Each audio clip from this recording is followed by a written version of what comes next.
Muling ininspeksyon ng Agriculture Department ang ilang pamilihan ngayong araw. Samantala, maaari ng isyuhan ng notice of violation ang mga lalabag na rice vendors sa pagpapatupad ng price cap sa imported na bigas. Yan ang ulat ni Elijah Canlas.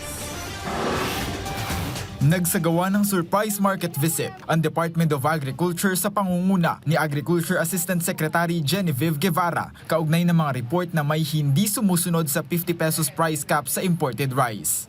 Inikot ni Asek Guevara ang Mega Q-Mart sa Quezon City kaninang umaga, katuwang ang DTI para siguruhin na compliant ang mga nagtitinda. Katulong din ang kagawaran ng pambansang kapulisan at ang DILG para panatilihin ang araw-araw na pagbabantay at siguraduhin na susunod ang itinakdang presyo ng kagawaran. Kailangan ma-maintain nila yung 50% at yun ang gagawin natin na pakiusap sa ating mga kapulisan since everyday din naman po silang nandito. Kung meron po silang makita at magbago po yan within the day or bukas or sa masusunod na araw, yun po yung kailangan natin bantayan. Kaugnay nito ay isinama na rin ng kagawaran ang inspeksyon ngayong araw sa presyo ng mga basic commodities gaya ng karne, manok at gulay. Base sa Price Act, maaaring humarap sa administrative at criminal case ang sinumang retailers o traders na lalabag sa mandato. Maaari ring makansela ang permit o hanggang sa pagkakakulong kung hindi maipaliliwanag ang paglabag sa loob ng 48 oras.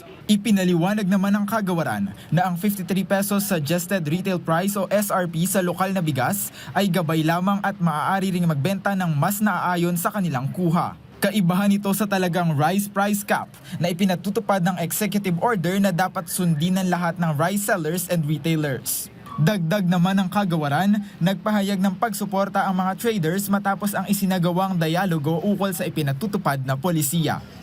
Balak din po namin puntahan yung ating mga wholesalers, mga traders po natin, pati pa importers. Pero definitely nagkaroon na po tayo ng pag-uusap at sabi naman nila sinusuportahan nila yung ating price cap. Samantala ay nakikipag-ugnayan na ang kagawaran sa mga stakeholders ukol sa rekomendasyon ng price cap sa presyo ng karneng baboy dahil ayon daw sa ilang traders ay lugi sila sa 380 pesos per kilo. Elijah Canlas para sa Pambansang TV sa Bagong Pilipinas.